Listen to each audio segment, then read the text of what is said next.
Welcome to House of the Tribe. This is the fourth in our series of art talks. We're doing one a month. We started in March and we'll be finishing in December. And each artist that I've chosen are artists that work across boundaries. So they don't just work in one art form, they work in at least two or three. And I thought that would be an interesting thing to share. So this is Frank, and I'm going to just do a little introduction. He was born in northwest Lancashire. He went to art college in Rochdale and Preston Polytechnic and did a BA in fine art. He's had a wide breadth of experience, painting, sculpture, printmaking, film studies, worked with the Duke's Playhouse, scene painting. After college, he was involved with Blackpool Illuminations, which I'd love to hear more about. Billboard-size paintings, giant sculptures, left to hitchhike around America. And then worked at home, worked for Crown Paints as an interior designer in Bristol studio, large-scale projects, Colston Hall, Bank of India. In Tembe, moved to Birmingham, helped revive areas destroyed by riots, that's a whole other story. Opened Colour Studio in Sheffield, and then he moved to Birmingham, and then here. And and joined a Finnish paint and then Dutch company specialising in building and joinery conservation with National Trust and English Heritage. Is that right? Edit all that out. I think it's all interesting. It's like I'm a job application. I think it's really interesting. Frank. Thank you. Thank you very much. You know a little bit more about it than I actually thought you needed. The gist of it is that really since leaving college until about 10 years ago, I'd done very, very little painting of my own. In fact, none. Raising kids, mortgages, what have you, really occupy a lot of time. And it's only about 10 years ago that I finally had the free time that I could actually stop contemplating what I wanted to do and what I wanted to paint. And I thought what would be interesting is how you actually motivate and how you get involved in painting. And so 10 years ago I started doing Sunday painting. I would take some paints down into the back of the garden and I would do little paintings, little abstracts of the garden. I took a sketchbook out, I would start doing drawings, architectural drawings, anything that really interested me and trying to get the drawing skills up. Slowly I started to think I really wanted to do more figurative art. Certainly when I was at art college I did a lot of figurative art. It tended to be more leaning towards the pop style, Peter Blake and Hockney. So I did a lot more figurative work. And then I came across this image, and this was one that really sort of turned the whole thing around. Suddenly I found something, this is really engaging me. This is the kind of image I found really quite exciting. And it meant I could use the kind of things that interested me, which would tend to be lines, block colours, flat colours, and outline, very graphic, very much based on the comic that I used to read when I was a kid. And getting involved in using symbols, using an art form, a drawing form, a painting form that I found comfortable and expressive. And so I started doing a lot more work. I took some photographs. There was a group of people, women, I photographed in Plymouth. They were just having a nice time. And they made an interesting group, and it seemed to fit into the kind of, I don't know, Western art culture of easel painting of a group of figures that, you know, had a story behind it, but you weren't quite sure what it was. And that narrative element I found very, very interesting. And if you bear this figure in mind, you'll see that she crops up again in one of the sculptures that I do. But as I started doing more and more pictures, I found, yeah, these are going to work. And I was, around about this time, I was reading a lot of novels, in particular Umberto Eco. I don't know if anyone read any Umberto Eco. Who was very, very big in semiotics. He was lecturing in semiotics. The meaning of symbols, the meaning of what everyday items that we deal with, whether it be cinema, whether it be film, TV, books, magazines, designs on carpet, advertising hoardings. And I thought, yeah, this is the kind of thing that I've got in the background of my mind, and I'm interpreting the world through these kind of images. And so I did more and more of this kind of thing. I would find photographs which had, I don't know, Roland Barthes, another semiotics lecturer, French designer who wrote mythologies in a book called Camera Lucinda, talked about photographs, and he said the good ones have what we call punctum. They have a point. They have an image that bruises. And I looked for images like that, images that they weren't biographical to me, but I knew these people. I knew what it felt like to be in a room with these people. And I could, again, bring that together with using block colours and an outline and hard shapes, but slightly abstracted portraits. And then you can find more and more of these things. You know what it was like to be in a room with these uncles. You never quite knew which way they were going to go off. And it left you with a really quite curious feeling. I found more people who come across this say, I know exactly what's that like. I've been in a room with these people. And you did that from a photograph? Yeah, that's right. Google's an amazing sort of repository of images. You can just fly through this and slowly begin to find these images that say have that punctum, have that I don't know, point to them. And it just nudges you that you're familiar with. I also found that this book came up from Reader's Digest. It was I found that I still wanted to do like social items, and this was really the beginning of the welfare state. I mean, I grew up with parents who reaped the benefits of the welfare state, and it was these were just two kids who were, on the one hand, who were frightened, and on the other hand, who were quite comic at the same time, especially with the goggles. I found this really quite interesting. I like this notion of looking at the shape, and it had, I don't know, an element behind it. I like the teddy bear just peeping into the corner. It works quite well. Others I just found from discussing this was, anyone remember who this is? Wilson, Kepler and Betty. I never saw them, but I knew about them. Yeah, I grew up knowing this kind of language. Yeah. I could never find a photograph that was useful, so I actually cobbled this together from a collage of different ones. I played around with them, and unfortunately this got damaged. This was an exhibition run by a gallery was with in down in Totnes, so they lent it out to an old people's home, and it was destroyed in what was known as the Zimmer frame incident. We draw a veil over the Zimmer frame incident. I never quite found out what happened to it, but I got paid anyway, in case you were worried. And again, I finally came on to images which really began to work. And again, this is a collage, this is a face that I found. I really got involved in stripes. I loved the way that sort of deck chair had stripes, and it had a meaning. Everyone relates to these kind of things.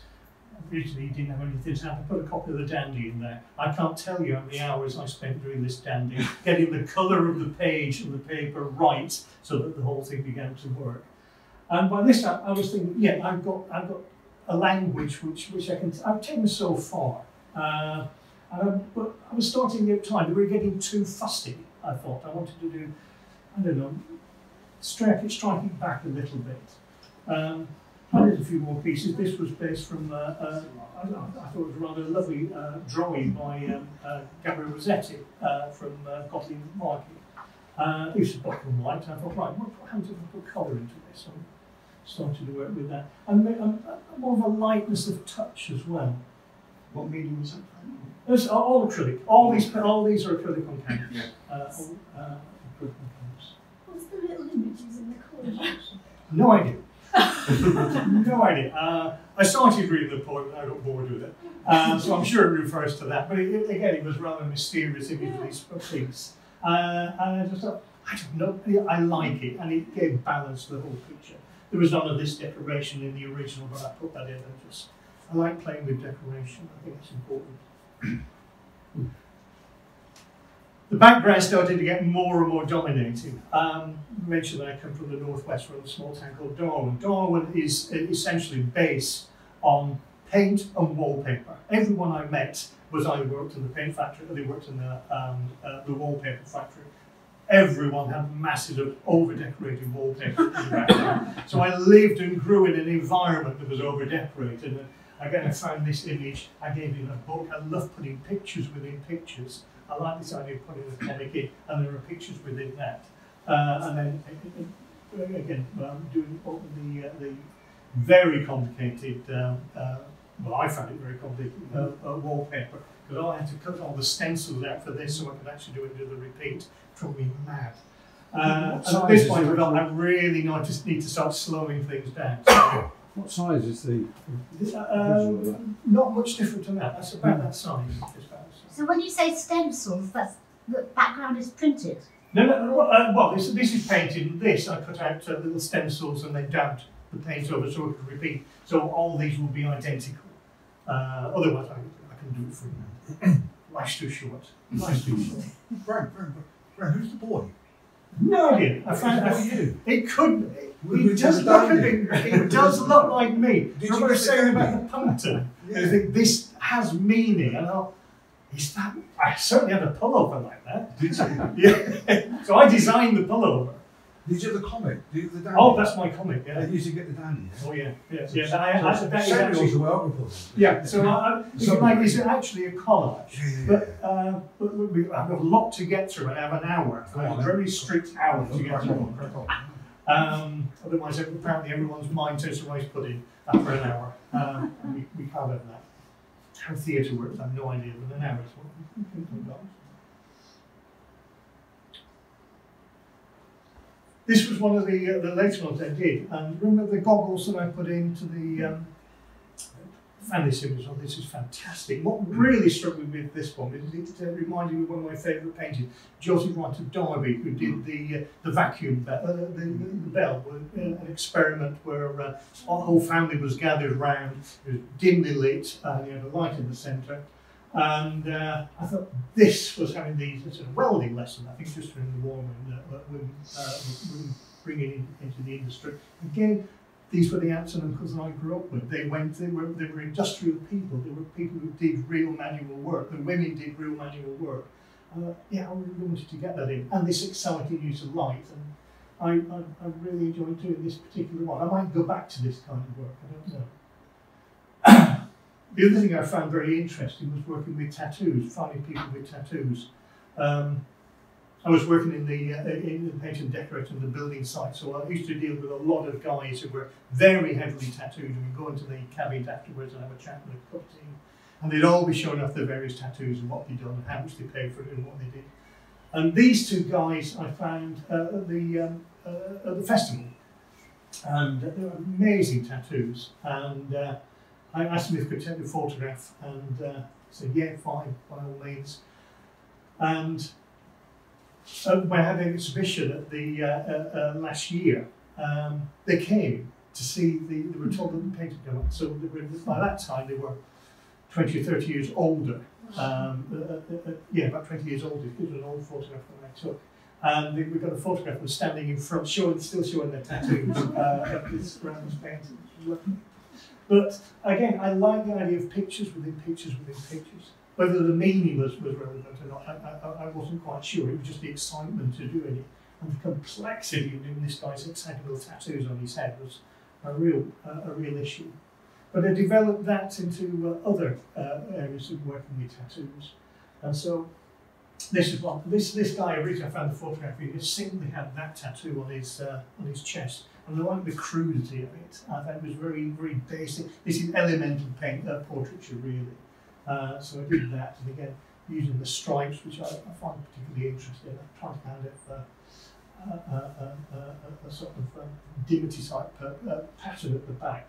But then I introduced these tattoos. I designed these myself. So I put rockets in, robots, anything I found interesting, I put in there. And I thought, this is making it more relevant to me, but I still like the face, and then framing it with the images. I thought it made for an interesting picture. You can see the influence of Peter Blake wrestlers. Yeah, exactly. Yes, yeah, very much. That was very much of a moment when they did that, and it was a direct stare out of the canvas as well. So it was almost like you were standing in front of a mirror and thinking, how would I look if I had tattooed? I am not tattooed, but I'm going to explain to you. But I quite enjoyed doing that. And after I did that, I came across this book. This is about 2 years ago now. Yeah, I did that about 2.5, nearly 3 years ago. And I was beginning to become confident in what I was doing. And I was taking the dog for a walk, and I came across this building. This is just, probably most people who live in Glasgow recognise this. It's opposite the the chalice well. And this wall suddenly jumped down, and I thought, something needs to go on that.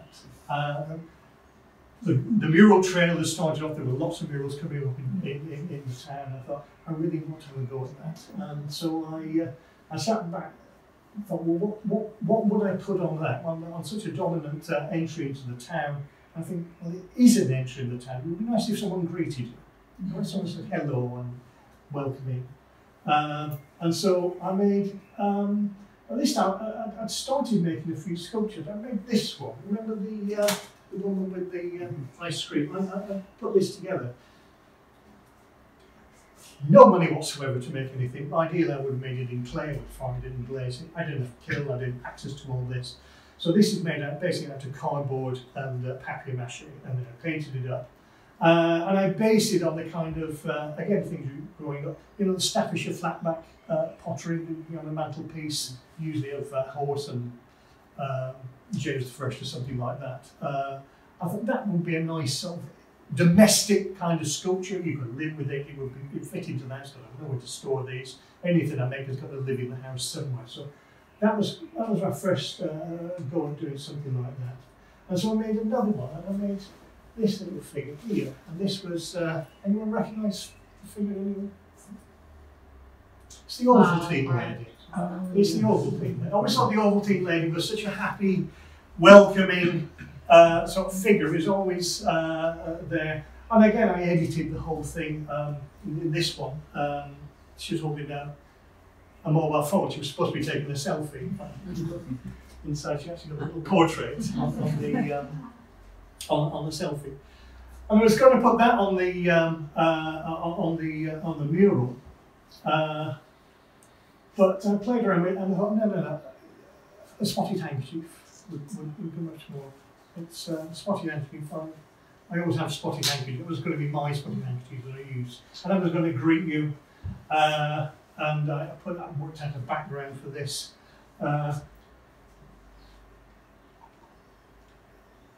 And then what we did was I did a more finished painting,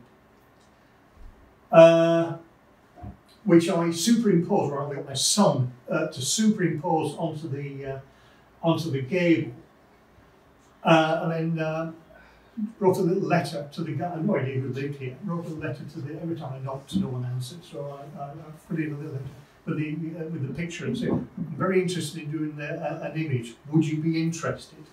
And God bless them, they said yes. Whatever you want to do, they were the best patrons anyone could possibly ask for. So again, working by this time with Kim, who was incredibly helpful in putting this together and giving them the directions and getting money together to cover the cost of materials and putting me in touch with paint suppliers. I could actually start doing the painting. Basically, if anyone's ever done anything like this, I simply gridded up walls, so I did this off ladders, and then I could trace and copy the image onto a larger ground. I blocked the whole thing out in colours and work into detail until eventually I got the finished image. I did it in about 3 or 4 weeks. It's putting together scaffolding by yourself is a day in itself.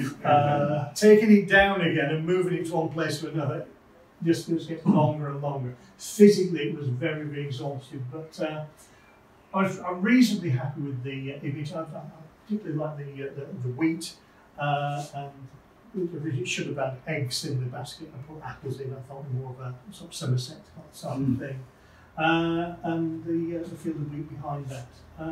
And it seemed to work quite well. I was quite happy with that. It was quite basic. I thought I could do more things than this, but we'll carry on and see what happens. And I'd also made, I've done a painting of contortionists, and I did one of, I made a sculpture of a contortionist. I wanted to see this woman came out in a rather stocky, blocky way. She just seemed to get bigger and bigger in the making.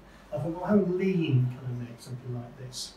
So I made basically a cardboard figure and then articulated the back so I could bend it.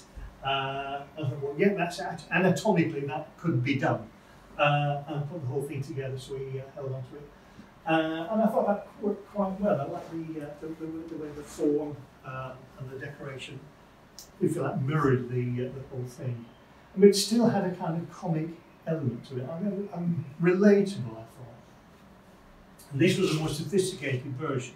I thought, well, if I can do that, how far can I go? So these were really quite small figures, and I made the figures. There's a wire running all the way down through there from my wife's clothes area that fell apart, so I kept all the wire, and I've got this stiff, rigid thing to hold it together, so it's reasonably durable. And then painted it, so you can see we're again using the kind of leotard type figures, comic drawers on them. So it, yeah, and say generally very nicely bought it, something rather nice. So I hope you enjoy it. I like the base. I thought it looked like something from Trumpton. It had that kind of very simple and Fete of the Britain look about it. I had another idea for a mural.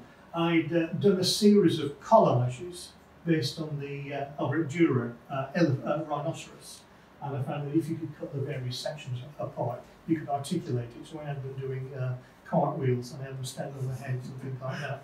So I did a series of those, but I thought I could do something more seriously. So originally, the rhinoceros, if you look at the original ones, looks the other way. I thought that never looked right. I think Dürer got it wrong there. So I made him look left, and then painted it, played around with him. And eventually I put these stripes on, and I put it forward as a possibility for another mural down by the where Snow's Timber is, and then we put the alleyway down there, there's a little block on the wall, and put it forward. So then we did another photo mock-up of what it would look like on that particular corner. And I thought it would be really unexpected to do a pink rhinoceros as you come round Snow's Timber, and they said no, it would attract graffiti. So that's the whole point of getting more images. But I thought they thought it would be tagging and what have you. And I think the general feeling is, and certainly Kim's done a lot of research on this, is that if you actually do a mural and it's done with integrity and a certain amount of style, people will respect it. You will not get more graffiti and tagging. People do look after it rather more. So unfortunately, we didn't get any further on that. Based on that, I did some more sculptures. I did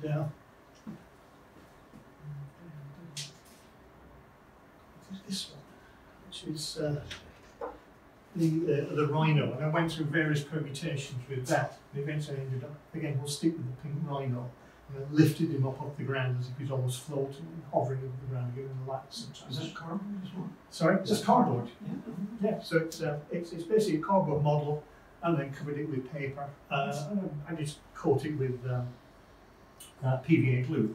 Basically, I get industrial quantities of it down from Proper Job, and it's horribly sticky to work with. The floor is covered with little bits of paper and glue. But as it ages, it gets harder and harder and harder. So it really is quite tough and a durable material. And I find I like the crudity of it. I like the sketchiness of the drawings. It gave me an idea of proportion as well. So you can't do with a sketch, just turn it around and see what you look like from behind and what you look like front on. This is another indication of how I did the work, put these together. So this is again using the boy reading the comic, which I rather like. And so I did this as an experiment. It's quite heavy because it's got a wooden picture. So that's the boy who was reading the comic. So I got the expression. I didn't quite know what to do with the hair, so I just experimented with that. But I found that as I was working on it, his head was tilting further and further back, so that when I actually displayed it and put the large stand on it, he was looking upwards. So now I hang it on the wall. And almost like someone saying it looks like to be fired from a cannon. And he's at the top of my stairs now, so every time he got this leers out.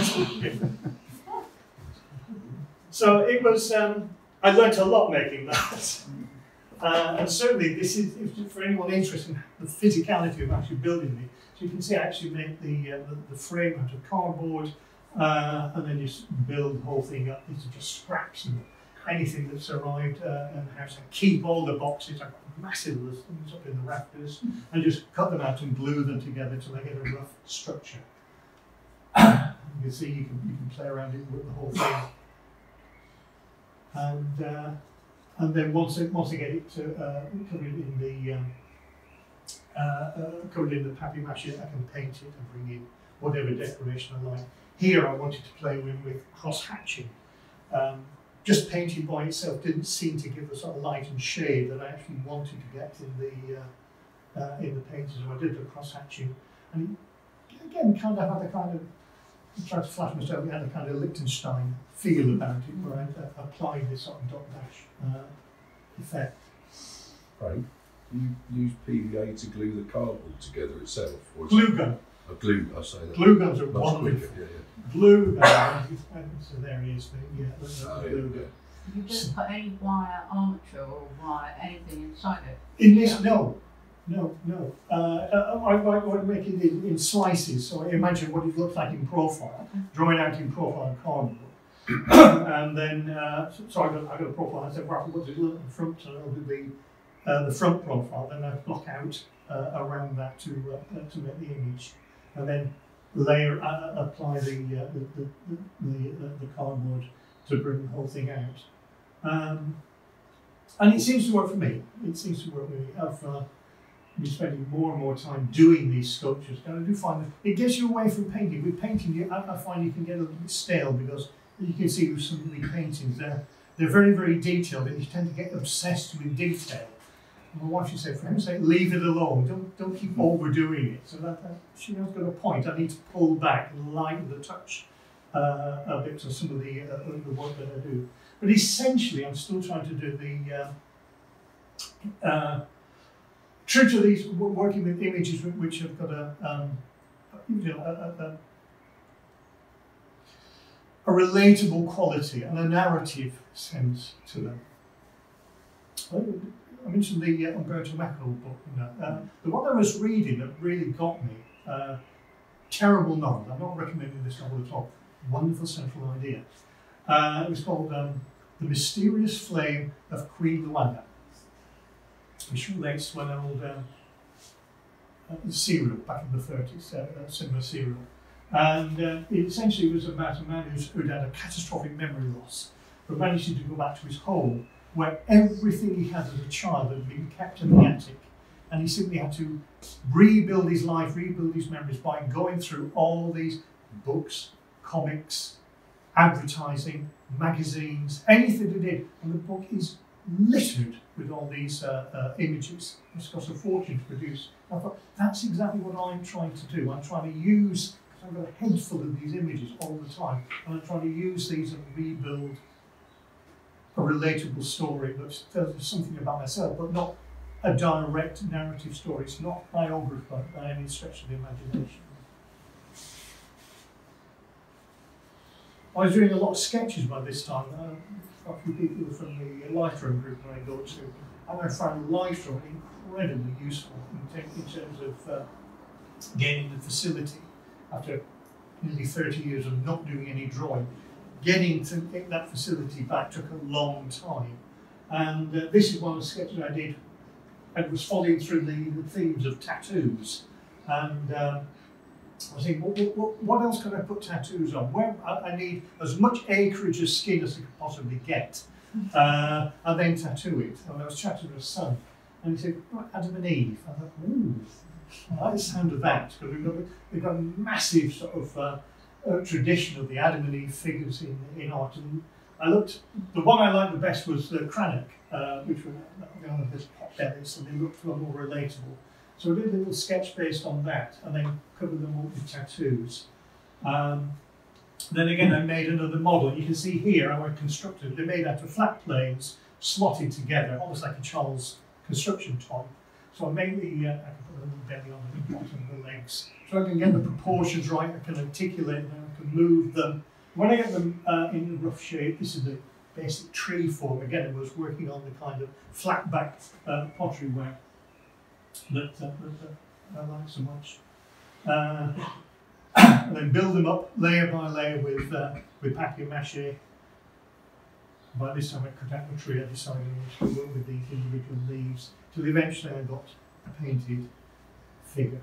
I can't show you the actual one, but again, it's I sold that. But it sat quite nicely, and I could look round the whole thing. And based on that, I did a much larger painting. So I did that, and chatted with Kim at the gallery here. We need to do a mural on this. So Kim rather did a wonderful job. She transposed the image onto the gable, so that's a little photo montage of what the thing would actually look like. And we put this to the owner of the house, who actually turned out there's 2 or 3 doors around from me, from Caroline. And again, it was fantastic. I thought it was great. Again, a wonderful patron and really, really supportive about the whole thing. So once we got her permission, again, we could grid the whole thing up. We got the scaffolding, again, we got some finance together to help sort of fund this, just cover basic costs. And we started to draw it. And I foolishly, I was asked how long would it take to do it, and I said, oh, 2 weeks, it should take 10 days. You can see the amount of detail I went into, because you could get really up close to this particular. I wanted to be able to walk straight into it, and obviously a point of interest all the way through, rather than just big, broad strokes. So I was able to end up painting with the tiniest paintbrush to be able to get these fine lines and fine details. Until eventually I did this. 60 days later, after some horrendous weather, I've got to be honest, we had some pretty awful weather. So the road week where we actually missed, but 6 days, we finally finished it. And we got the What sort of material have you used on the murals? On this? This is something that's quite durable. We've got a paint manufacturer in Glastonbury, who knew, called Thorn Down Paints, around on the Welsh Road. And they make this amazing acrylic paint. And the nice thing about it is they will do RAL colours. I come from the paint industry, so they can do very, very intense colours that you would normally use for powder coating. So I could get a bright red. If you try and went down to B&Q and tried to get a bright red emulsion paint, you can't get one, because emulsion paint essentially is a white ground and you put the colour in. So you tend to get chalky colours. You can't get intense colours. So with this, I could get a really bright red, a really bright yellow, a really bright blue. If I was prepared to put coat after coat after coat on. I mean, these reds, the red snake, took about 6 coats to be able to get that level of intensity. In many ways, it's like working with watercolour to build up the layers and get the intensity of colours. Again, the reason it took so long to actually do it.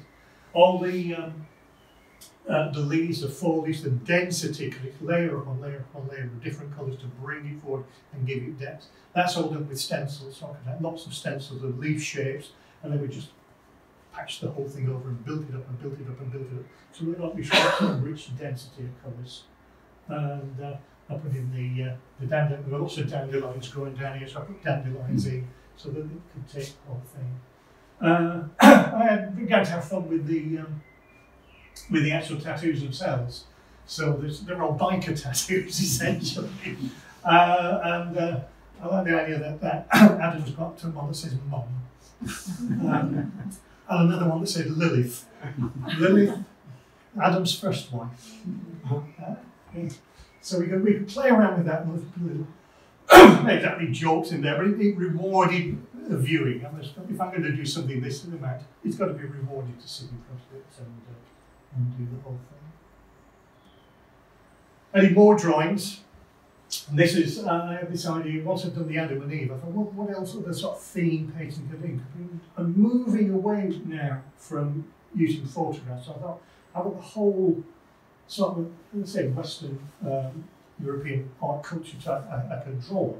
And And the Ship of Fools was always an interesting one, especially at the moment we've gone through Brexit, we've gone through the whole Boris Johnson.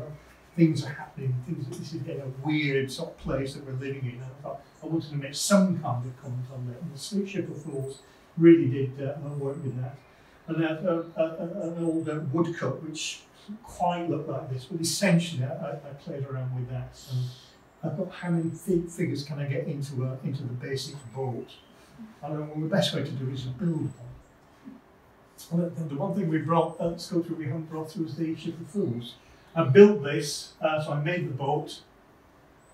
That's the thing in itself, to build a boat, and cardboard, and then made individual figures.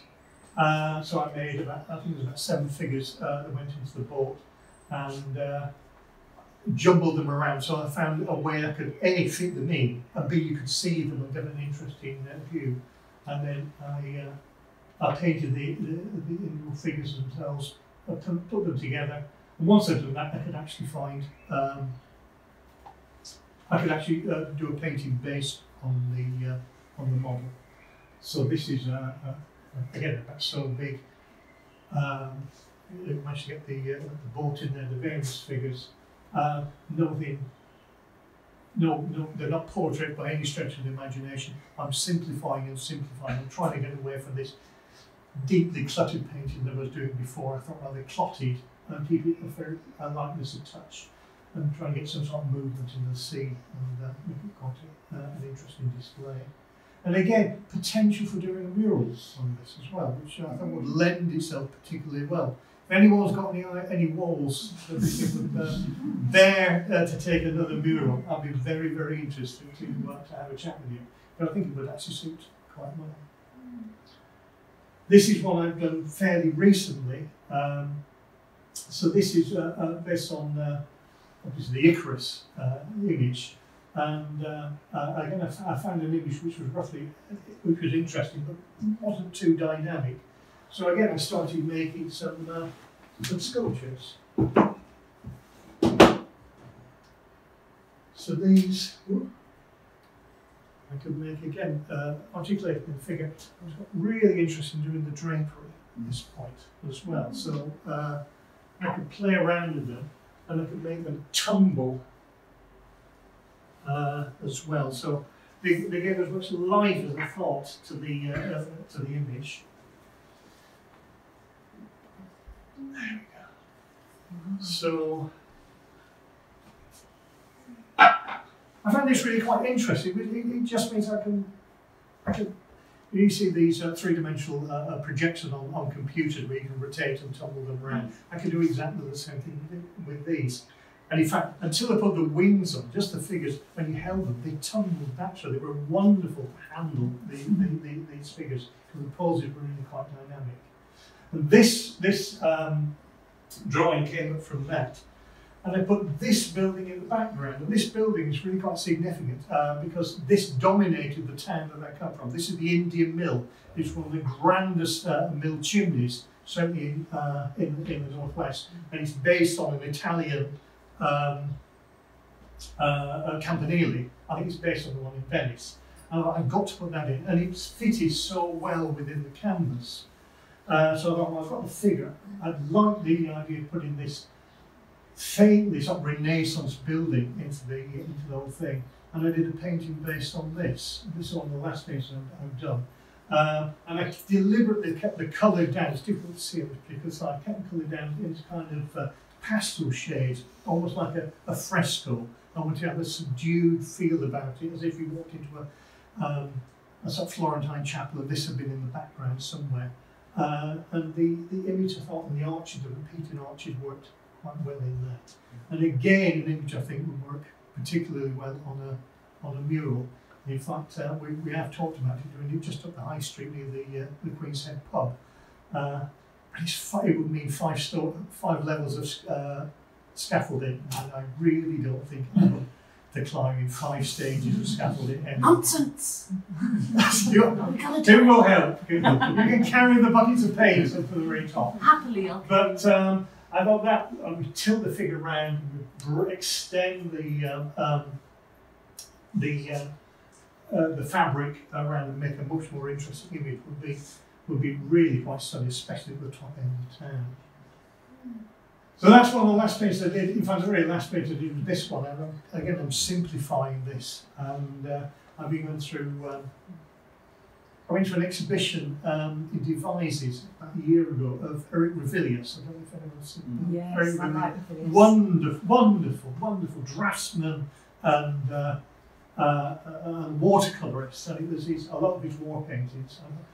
I love the direct, I love the simplicity. And this was one of a series of about 5 of these paintings now. A basic bric-a-brac I've got around the house. My wife and I are obsessive collectors of chipped crockery and what have you. So all around the house I've got these little images, and you can see in many ways they fit in with my sculptures and what have you. And I thought, well, I'll paint those. So this is one of an Italian, a Japanese painted vase, dragged through English sensibilities, so it's about as Japanese as the bill plate pattern. But I like the simplicity of it. I like the idea of getting a very simple page, and then using just the same wallpaper all the way through. For the series of paintings that I've done, it's always the same wallpaper, so they repeat the whole thing. This back base gets more and more complicated. Okay. I have a tendency to overcomplicate things, so I'm probably going to try and strip all this back and do a more basic affair. But that brings you pretty much up to date. There are 1 or 2 other sculptures I was going to show you. This, I did a painting of the 3 Graces, and this was so I made this one, which was the painting never materialised. Well, it did, but in a fashion. But it ended up more like a Donald McGill cartoon, because when I painted them naked, they would just look like big pink jelly babies, really. This is not working. This is not what I want to do. So I put the bathing costumes on. And once I put the bathing costumes on, then they look like the Donald McGill cartoon postcards. I thought, yeah, I quite like this. And I like the sort of plumpness of the whole thing. And this one, which I did quite recent, which again is based on the, it sounds very grand and pull something like this out. Based on the Nicholas Poussin painting, The Dancing Music of Time. So it was, again, dancing circular figures. But the nice thing about it is that that's pretty much the way you see it in the painting. I thought, well, what's it look like from behind? Well, I can now turn it round and I can investigate how the whole thing works together. And I really got off on this, well, how can I make fabric? How can I make these things really flow? And so this led to this, which led to the Icarus. And so one thing fed to another, and fed to another. And you follow an idea, you follow where the material leads you, so that you can get, I don't know, something you might not originally have thought about. I seem to have gabbled through that. That really brings you to the end of, is that an hour? Is that No, but that's perfect, because this is, I think, a perfect time now, because I'm sure people would like to ask you some questions, frankly. Well, right, so please, ask away. Anyone got any thoughts? Have you got stripy wallpaper in your house? No! I have no pattern wallpaper in there. All my walls are plain painted. I like to control the pattern wallpaper. No, it's a means to an end. When you're working with, if you look at there are pictures up here, the background, you think, well, how you actually you put your image in, and you've got to sit it in an environment. You've got to sit it within a field, and I can either do muted colours, I can diminish the colour one way or another, I can wash it, or I can say, right, this is going to be a wallpaper. It goes bang, bang, bang, bang, bang, and it either works. I thought it did, or it doesn't. I think possibly the pink wallpaper below the stencil went a little bit over the top, but well, they decided to pull that back. So no, I haven't got wallpaper. I haven't got wallpaper. Not yet. Not yet. Not yet. Not yet. I have a disaster of hanging wallpaper and it matches in line. So I haven't really tried that. Have you found the materials you've used for the murals, have they weathered at all? Have you got something you want to paint? Throwing down paint. I just wondered if you need to go back and... after 2 years for the first one, no, they've stood incredible. They are very, very durable, pure acrylic paints. They're meant to be weatherproof. I'm expecting a good 10 years out of these before there's any kind of breakdown. And the pigments they use are very, very light. So if it's acrylic, I'm not on a commission to advertise. are they water-based? Yes, everything is water-based. Yeah, you would think that they would not weather. No. Paint technology has really moved on. Yeah.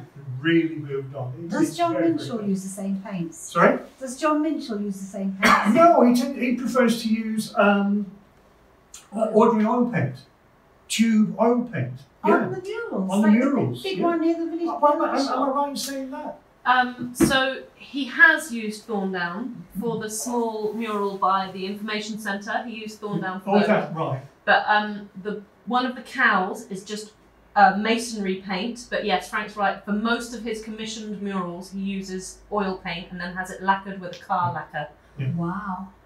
Well, It's 'cause it's what what he's he's comfortable using. I mean, I can appreciate that. I mean, essentially, he's got. I mean, I did scene painting for in the theatre. The way it works, it is essentially a scene painting, and to get that blending, you need oil paints. Acrylic paints do not lend them to blending. This is why all the paintings I do tend to use block colour. Or I'll oppose one colour against another with almost a hard line, because to blend one into another with acrylics, it doesn't really work. I can't make it work anyway. I'm sure other people can. It dries too quickly. It dries much too quickly to play with that. You need the slowness of an oil to be able to do that, and I haven't got the patience. How did you find that the mirror was working up close? Was it? Or did you keep? It's an act of faith. It's an act of faith. You can walk so far back on the scaffolding, but if the scaffold is obviously it's obscured, Yeah. and it is a big reveal when the whole thing drops. You think, did I get it right? Yeah, I've been okay so far. You've got to be confident in getting the drawing right in the first instance, while the gridding up is so important. I think so anyway. From my experience. When I worked on Blackpool Illuminations, with these huge pictures, we used to project a huge projector onto the screen, and I'm talking about paintings the length of this and probably about half as high again. And we had a huge warehouse we could black out, and then we get a big projector, we cracked it up, and we had to draw the whole thing out, and then we could spray paint the whole thing. And woe betide, it went too dark, you could light it up and it wouldn't illuminate.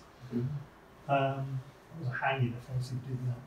But no, the mechanics in terms of getting the image onto the wall so that it works and you're confident of working on it whilst it's obscured by the scaffolding and the materials is it's worked out very, very well for me. And so, and did you change much from the original visual when you're actually doing the work? not much, but yes, it's a living thing. So as you're working on it, you think, yeah, that's not going to work, and I'll pull back. The design of the, I don't know if we can go back to it. The one I can probably speak most about was this one.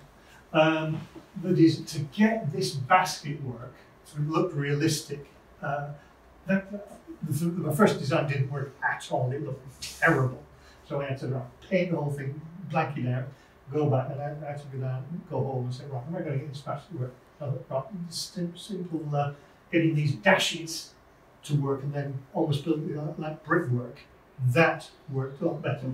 And then getting the handle to work the same way. I had to redesign that. When I was working on a small scale, you couldn't see it. You just couldn't see it. So I had to think my feet at that point. I had thought I could do all this with stencil work, but there's a texture to the wall, and of course the stencil wouldn't sit neatly. So I had to draw each one individually. Or rather, I can do it with the brush. I mean, the shape of the brush gave it to the sort of little kernels on the wingstop. So yeah, they worked. Other than that, I wasn't. Did I make the cheeks too red? Were the cheeks? I don't know. It's only when you drop the scaffolding you can get far up back. Yeah, maybe a bit clown-like. But at the time, I thought it came off quite well. Is that arm too long? If you straighten it, does it probably come down? Yeah, I thought the arms were about right. I thought anatomically they worked. Same with the Adam and Eve, again, anatomically, I think they pretty much worked. I had to shrink Eve's bottom quite a bit. It was a little bit Kardashian, so I brought it in a little bit whilst I was working on that. Frank, looking at the work, it's been absolutely fascinating looking at the sort of development of the work. Have you ever thought of going other way, which is doing cartoons? What I think in terms of animation? Animation, yeah, because I think some of this work really lends to that. I did animation when I was at college. Yes, I worked on. It's so hard work. Yeah, it is. It's so hard. I thought, have I got any idea good enough to withstand the years I would have to work on it to justify it? Not really. I'd rather do other things. Technology has completely changed that now. With computer animation, it is completely different. But I'm 68. In a couple of weeks' time, I'm not really going to learn how to do all this now. So no, I'll carry on. I missed that bolt, but yes, I would have done that. Those little flips. A little you flip made when you're at school. Yeah, You just do little yeah, I just think some of these images work so well moving. I used to make animated sculptures. Yeah. So we would pull strings, and they would move. So I did that. I did lots of mechanicals for my diploma piece. I built a big working fruit machine in the shape of a sandcastle, and you put. I made a spade, and there were buckets of sandflies on top, and you pulled the spade, and the trundles went down, and I engineered it so that when the assessors were coming round, it would pay off. And he dumped a sack of sand on the finish.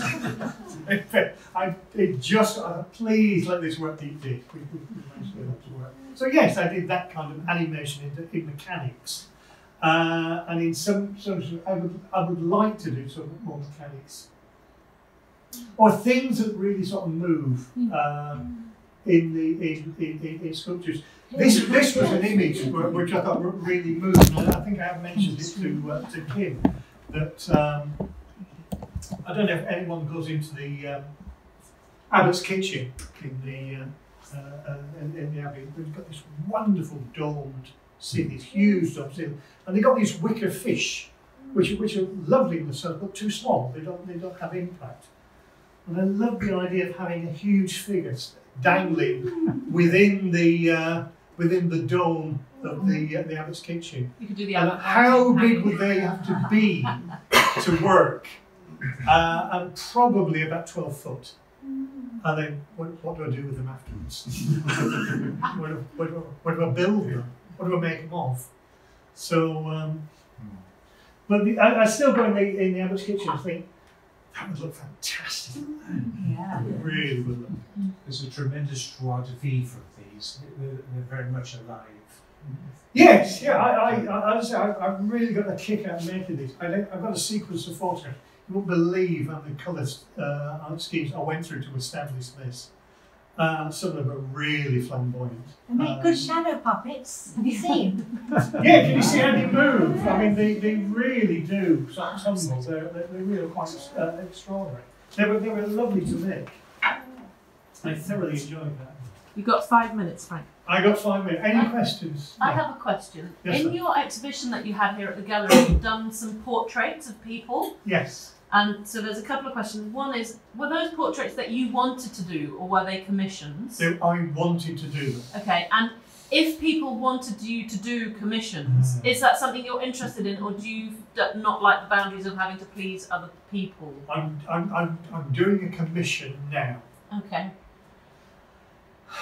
That says everything. Next question. I'm doing a commission now. Is it a person or an object? Well, it's complicated in that it's for some very old friends we've got, and it's been commissioned by their children of their children. So it's actually the grandchildren I'm doing. Okay. The grandchildren are tiny. One is in Chicago, one is in Sheffield. So I think they've only ever once, but I've gotten photographs are completely different. And so I've had to, again, collage them so they're sitting together. Lighting is different for both, and they look evil. Even the grandmother said, they're funny looking kids. And no matter how I do it, they look like pink balloons on a pile of cushions. And I'm trying to inject life into them and make them look like them. And I can't say I'm enjoying it. I can't say I'm enjoying the process. And I've stalled on the whole thing. That having been said, the other two portraits that I did of Brian Walker and Jill, incredible. I asked them if they could sing because I thought they were interesting people and they had faces, they had lived-in faces, and I've known them for a long time. Did you draw? Did you paint with them sat there, or did you photograph them? Yeah, both. So I started off with the drawing, but I also took photographs so that I could work. Obviously, I couldn't ask them to sit there for weeks. But so I got the likeness, and then I had the bodies to fill out. And Jill came with this incredibly flamboyant. She said, "Oh, I'll dress for the party." It's an incredibly complicated pattern. And it was so complicated. I said, "Forget that. I'm just going to paint the plain colour and then apply lines and the creases, and which worked. I thought came together." And the same with Brian, who had a leather flying jacket on, and it looked terrible when I was painting it because I was trying to get it to look like leather. I said, "Sorry, let's make it look like aardvark or something like that." And then the colours began to work, and it worked with the face and worked with the features. So I enjoyed that. I wasn't painting to please them because it wasn't their painting. It was my painting of them. So I had the freedom to be able to work. That being said, I'm not averse to taking a commission. Maybe not babies. I don't think I put out for babies. What would happen if you to take it in the way of like the old Beano and Dandy comics and sort of do that with them? I really wish I'd gone that way. You know, I tried to make them realistic, and because I thought that's what they're going to want. And if I pleased myself, I could have done it. Because it's commission, I felt I had to please the commissioner, and that way I've fallen into a trap. But do you not think that they've asked you to paint because they style. like the way you paint, and you should trust yourself? It's got the wallpaper on the back. And they got really interesting clothes on, but these blobby faces are in there. And then what I'm going to have to do is say, right, I'm going to have to be really brutal, and I'm going to outline, and quite harshly outline and do that. And I think I can lift it. It's just I got myself into such a dither about it. I've thrown a cloth over the ears on, and I haven't looked at it for 2 weeks. Because I've been spending so much time dragging these bloody photographs with a computer for this. So that's any other. Well, what I'm going to say is that we can do it informally, Jack. Frank. Jack. Because we're going to offer tea to people. Yes, and yes. coffee. So if you want to stay and talk to Frank about his work, please do. But I'd like to very warmly thank Frank for the most wonderful presentation.